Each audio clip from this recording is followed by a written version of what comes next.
Welcome to Outrage Overload, a science podcast about outrage and lowering the temperature. This is episode 80. We tend to imagine resistance as something dramatic, heroic figures, singular moments, people who stand out from the crowd. But that story can be comforting in a dangerous way, because if resistance only belongs to larger-than-life heroes, then most of us never have to ask what it would look like for us. And that raises a more difficult question. If resistance is more than what we see in the movies, how would we recognize it today? As anti-democratic ideas reemerge in different forms around the world, there's a temptation to wait. Wait for leaders, wait for institutions, or wait for some extraordinary individuals to step in and do the resisting for us.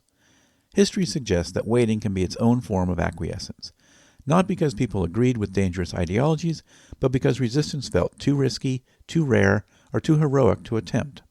But resistance isn't always about seismic change. More often, it's found in smaller decisions, quieter refusals, and ordinary people choosing not to go along. And that's what we're going to talk about on this episode of the Outrage Overload podcast.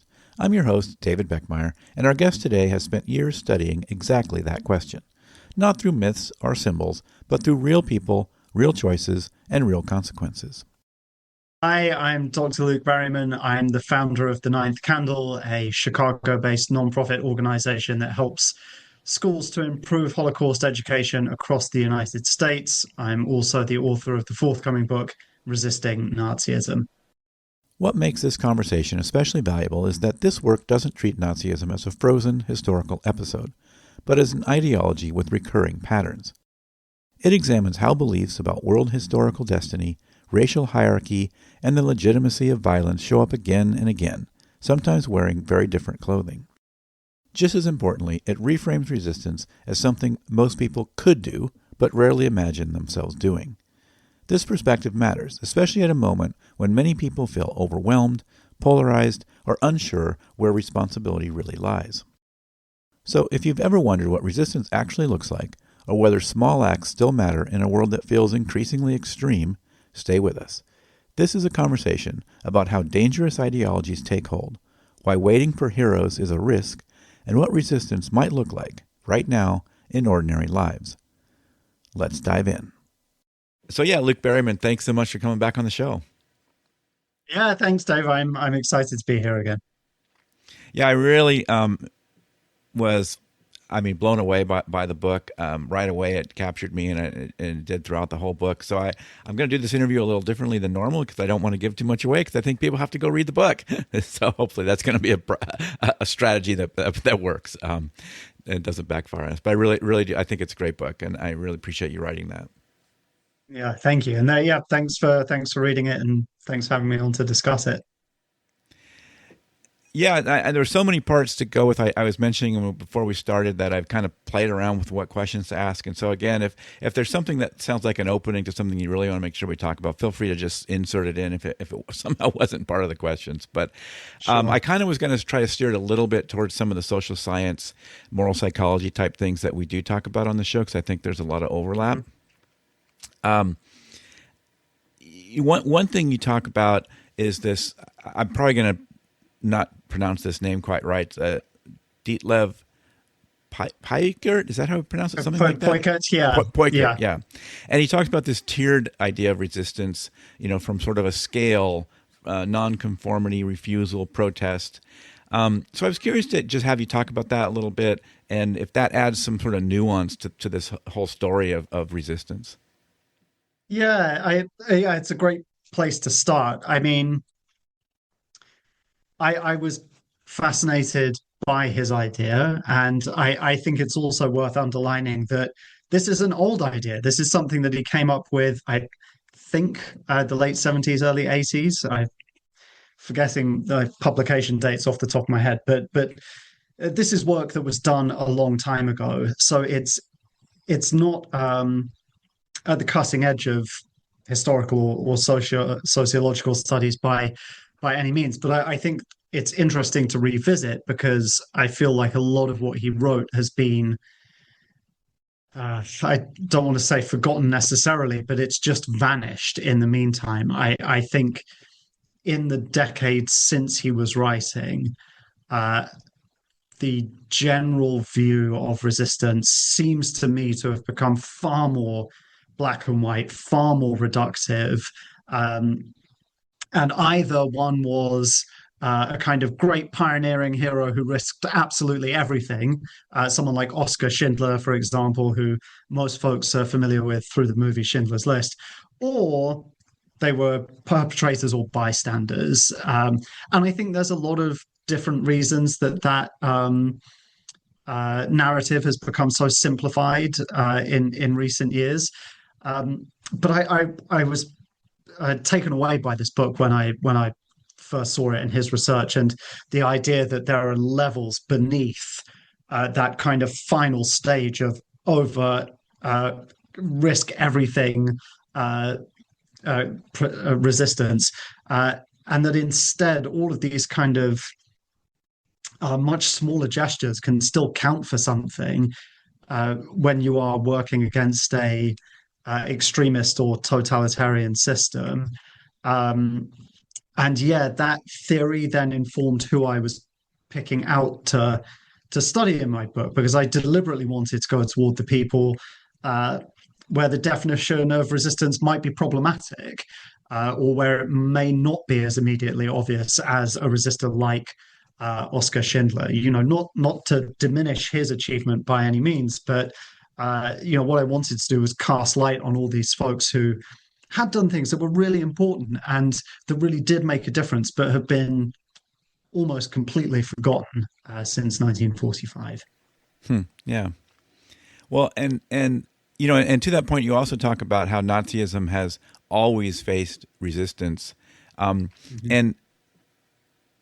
and does that sort of wider view of that, especially when you're thinking about in that the way that researcher broadens the definition, kind of change maybe some of our understanding of it, and this maybe reveal sort of a more common, less visible form of moral actions. Yeah, perhaps. I mean, I do think it's one thing that's unusual about my book. That normally when folks talk about resistance and Nazism, they're thinking about things that happened in the Nazi era, right? The time that Hitler was in power between 33 and 45. And of course, there are all sorts of very good reasons to focus on that period.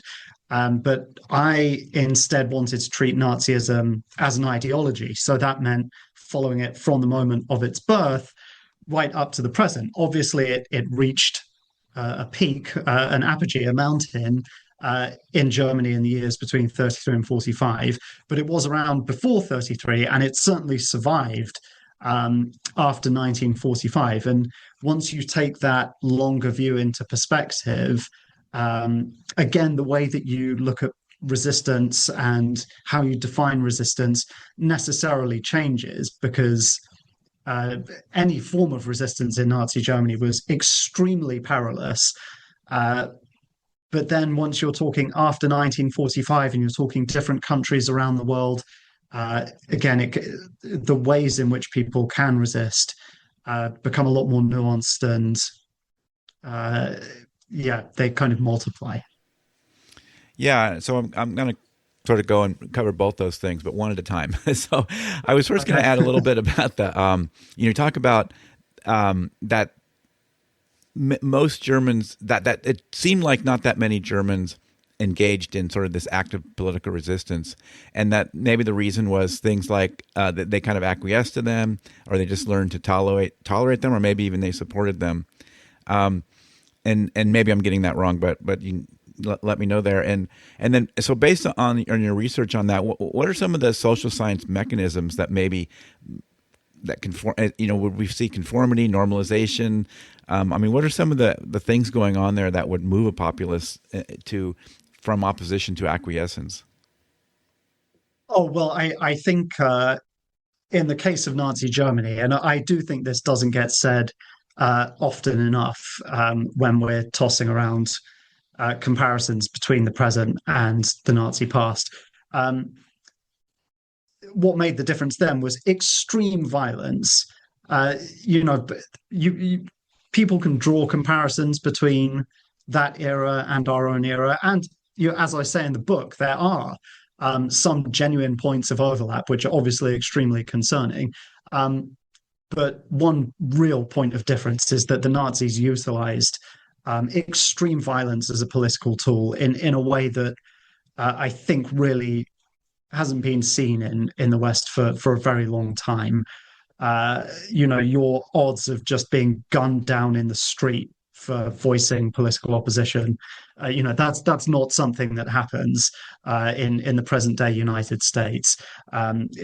Meetings of opposition parties aren't being broken up with people being herded off to concentration camps and so on and so on. And when you are dealing with a government that sees that kind of extreme physical violence as a legitimate political tool, for the public, it changes everything. And it becomes a matter of self preservation, I think, first and foremost. And so that's how acquiescence is generated, at least in that pocket of history. I think that, like I said, I feel like that point often goes missing in the kind of comparisons that we can make today. Well, yeah. On the other side of that, then talking about how as an ideology, Nazism sort of started before that. Like I think you talked about this maybe 1920 time frame, and then goes up to the present. So what are some of the things we can say that what ideological structures that connect those original Nazi movement to this sort of what we see now with this new far right Oh, extremism? well, that's a really great question, and it's one that it's one that deprived me a lot of sleep while I was writing the book because it's what does a far right extremist who's out recruiting people in the 1980s Midwest US, and that's one of the folks that I interviewed for my book, have in common with someone in a beer hall in Munich in 1920 or 21 who's listening to Hitler speak. And I think the honest answer is not very much. But there are some really core important things that they do have in common with the way in which they tend to see their own movement as this kind of world historical movement that is going to bring about a glorious new era. Obviously, the kind of racial science, in quote marks, element, wherein there is this belief that the so-called Aryan race is superior to all of the other races. That's another fundamental core component, and again, this kind of belief sort of belief in violence or belief that violence is a legitimate tool to achieve political ends. I think those three things, at least, are themes that are common to everyone who is identifying as Nazi from the 1920s right up to the present. Yeah, I think another attribute you talk about that isn't necessarily part of their identity, but just a characteristic is, that there's this sort of a disregard for, you know, sort of a facts and truth and reality. Yeah. I guess going back to the Nazi regime, how did they? Again, you talked about the violence part, and maybe that is the answer. But how did they sort of systematically strip people of the tools needed to mount resistance? Because people would think here, well, as if violence started to ramp up, that can't, sort of happen all at once. There's going to be an opportunity somewhere in that to start doing resistance. So there must have been a turning point of some kind that sort of made that type of resistance just not practical anymore. Yeah. Well, and again, it's kind of an important thing to remember when we're making any comparisons between past and present is that German democracy, as it was really fragile. It was born after the First World War, um, into extremely um, fractious circumstances. Narrowly avoided a communist revolution, And so it was kind of teetering on a tightrope anyhow. And the Nazis are this kind of fringe novelty act, for want of a better description, for a very long time. They are not a party that anybody, that almost anybody took seriously, right up until I would say the late 1920s. And then everything shifts quite suddenly after um, the Wall Street crash, which has an impact on Europe's economy as well as the United States. So um, there wasn't really a gradual transition. I don't think it happened very suddenly. Like if you look at electoral results and how the Nazis are kind of getting under 3% of the total electorate right up until 1928, and then suddenly, after the economy tanks, uh, everything shifts dramatically in their favor. And then the kind of bigger picture is that there are loads of people in the country who don't like democracy anyway, right? They remember what it was like to live under the Kaiser. They preferred that kind of authoritarian military state kind of rule, and they wanted to get back to it. And so for a lot of people, like I think Franz von Papen is one of the politicians I mentioned in my book, uh, who's a guy who plays an active role in bringing Hitler to power, but despised him and thought very little of him and really just saw him as a tool for achieving the things that he wanted to achieve. And von Papen obviously is one of these guys who wants to get back to uh, the old days of the Kaiser, sees democracy as kind of decadent and overly liberal, and wants to get rid of it by any means. Hitler is distasteful and uneducated and a rabble rouser, but he'll do. And so, he thinks that he can use Hitler to bring about his own goals. Anyway, the point is that I think the Nazis, their fortunes change very quickly. That's partly because of this extraordinary set of economic circumstances. It's also because of this bigger picture that they benefit from, wherein there are a lot of people who are very skeptical of democracy, but aren't necessarily supportive of Hitler or the Nazis. Um, so yeah, to your question, whether or not there's a gap or a period in which people can step up their resistance, maybe between 29 and 33, but I think there was still plenty of people for whom the idea of Hitler, someone like that, ever ruling the country as the sole leader, would have been completely and utterly unthinkable, right up until the moment that it actually happened. And then the moment it actually does happen, Hitler does what he's always done, which is rule with violence. He'd always made it very plain that he saw violence as a legitimate political tool, and once he was in, there was no grace period. Yeah. Interesting. Well, I know this is a little bit outside the scope of Nazism specifically, but it does speak to sort of the anti-democratic side of things, whether the other end of that is Nazism or something else.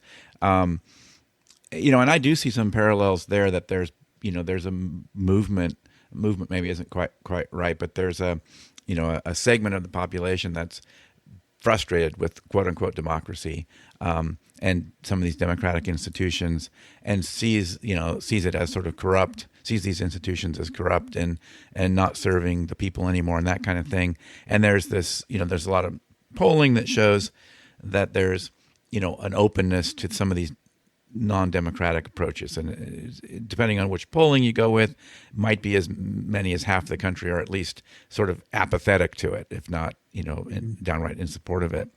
And I think some of that's messaging, because they don't really understand what democracy and those institutions do for us, and some of it is the institutions have to gain trust as well, right? They have to earn the trust. You can't just say institutions will protect you, but that they don't seem to be actually doing it, right? But I'm curious to get, if you're doing, in your research for this book, and you're just thinking about that in general. I mean, did any of that kind of parallel cross without sort of necessarily being specific about Nazism? Oh yeah, I think for me, yeah, definitely. That's one of the most disturbing points of comparison. That, like you say, there are a lot of stats and polls around right now that show that significant portions of the population would prefer. I think it's normally kind of putting quote marks a strong leader, and yeah, I just for me, it's deeply disturbing. I think that the nature of those kind of strong leaders has shifted from between the 20th and the 21st centuries. We're not dealing with the kind of military ideologues like Hitler and Mussolini and Stalin anymore. It's these kind of larger than life, kind of quasi celebrity, very corrupt, the alpha male kind of people like Putin and Orban and Trump. Um, so the nature of it has changed, or the character, the flavor of the leadership has changed, but the basic premise of people falling into a black hole because they have been made to believe that it's in their own best interests to live under a dictatorship, that is really alarming, and should be a, a cause of great concern for everyone. For me, it is um, a huge red flag and alarm bell that there is something fundamentally wrong with our education system. There is something fundamentally wrong with our political system and the way in which kind of politics is conducted. And yeah, there's just something fundamentally wrong with the way in which people are gathering and absorbing their information. And on that, in terms of like the messaging and thinking about this, I mean, and I want to let you have an opportunity to talk about like how you're defining, a Nazi or Nazism in this book, because there's a lot of, people out there that there's this sort of almost like a sensitivity to this. Well, they just call everybody Nazis, right? If you just Right. don't Yeah. believe in my politics, then they just turn on. And there's some truth to that. Like that does happen. People do that. But Mhm. can you just speak to that a little bit, and and how sensitive you were to that thinking? Yeah, that's a great question. Just for some kind of context, I came up with the idea for this book and kind of signed the deal to publish it somewhere in the middle of 2022, at which point the political landscape was very different from how it is right now. Um, when I signed that deal, my expectation was that this would be a kind of cool historical book with a bunch of case studies about people who'd resisted the Nazis or Nazism in one way or other, that it would be a neat tie-in with the Ninth Candle's educational programs, and that was it. And then as I was completing the book, the political landscape shifted around me in ways that cast the book in a completely new light. So much so that I ended up rewriting both the introduction and the conclusion, um, precisely with the question that you've just asked in mind. And so I try to be very cautious um, about brandishing anybody in the present as being a Nazi. I did go out of my way to avoid making direct comparisons like that, because that wasn't really what the spirit of the book was about. It was about far right extremism in a more general sense, I suppose, or at least the spirit of the book in terms of how it relates to today. Far right extremism in a more general sense, however you call it, right? Whether you call it the alt right or the neo right or populism or neo fascism or whatever. It's and again, I was careful to say it's not always the same thing as Nazism, but there are enough points of overlap to give all of these stories maybe a new resonance or a new relevance for right now. So I think my intention wasn't uh, to rake through history and say oh, this exact same thing is happening today. Um, because yeah, one does have to be cautious, not least because, as you rightly say, people just turn off. If you start just saying, "Oh, well, you're a Nazi and you're a Nazi and this is Nazism," uh, it very quickly uh, grinds the discussion to a halt, which is the opposite of what I was hoping for this book. So yeah, Yeah, and what you thank you, and what you mentioned earlier, you mentioned a couple of the underlying challenges that kind of create this environment where people are cynical and start to see some of these more authoritarian type ideas as attractive. You mentioned education, you mentioned just our politics, and these things like are challenges to fix. That takes you don't just sort of fix education. And in fact, you even have education as being one of the institutions that some people think needs to sort of be blown up, right? It needs to be, you need to start over somehow.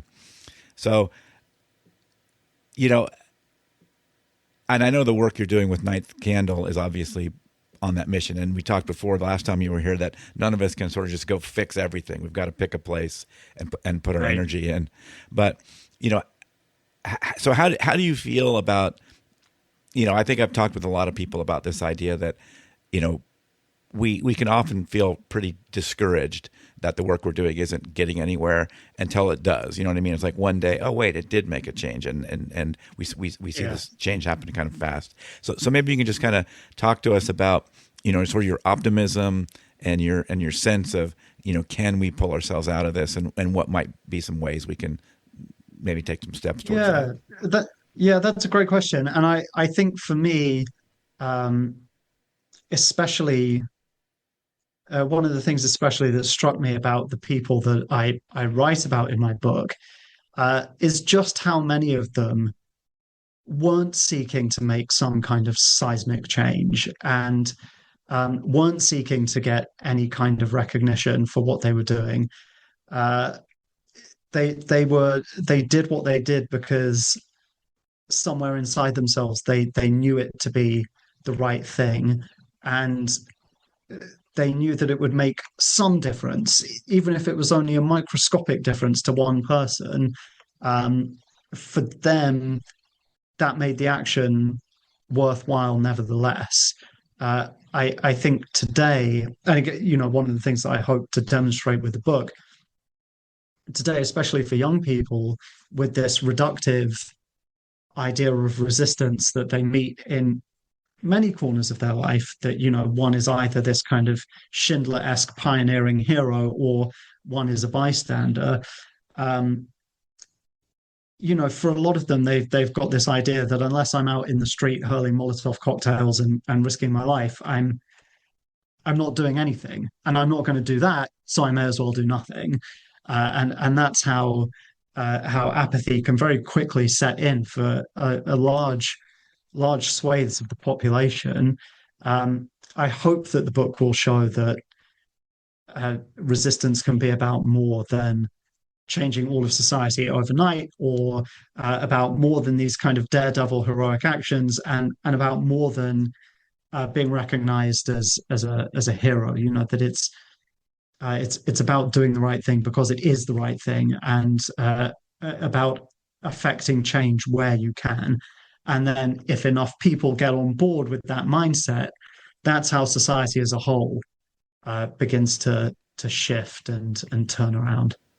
Yeah. Yeah. And we talk about that kind of thing a lot of it is easy to fall into that, like, yeah, if I can't do the big thing, then I guess I'll do nothing kind of thing. Yeah. Right. Yeah, exactly. So I love the book. I mean, I think I can't recommend it highly enough. It's great. Sort of, it's got a lot of historical background in it, but it's also got some great personal stories. It's a really fascinating read. It's Resisting Nazism, and I don't remember the full subtitle, but I'm sure if you look up Resisting Nazism, you'll find it. Plus, we do have an Outrage Overload bookstore. I'm sure you can find it there as well, because I will definitely make sure it's available there. But yeah, tell us the full name and subtitle. So it is Resisting Nazism, True Stories of Resistance to the World's Most Dangerous Ideology from 1920 to the Present. Yeah, and if you think it's just like a history treatise or something. It's not. It's a fantastic story. The stories inside it, the personal stories, are really fascinating and interesting. So again, I can't recommend it enough. Well, Luke Berryman, thank you so much for making time for us again. Thanks, Dave. It's always a pleasure to speak with you.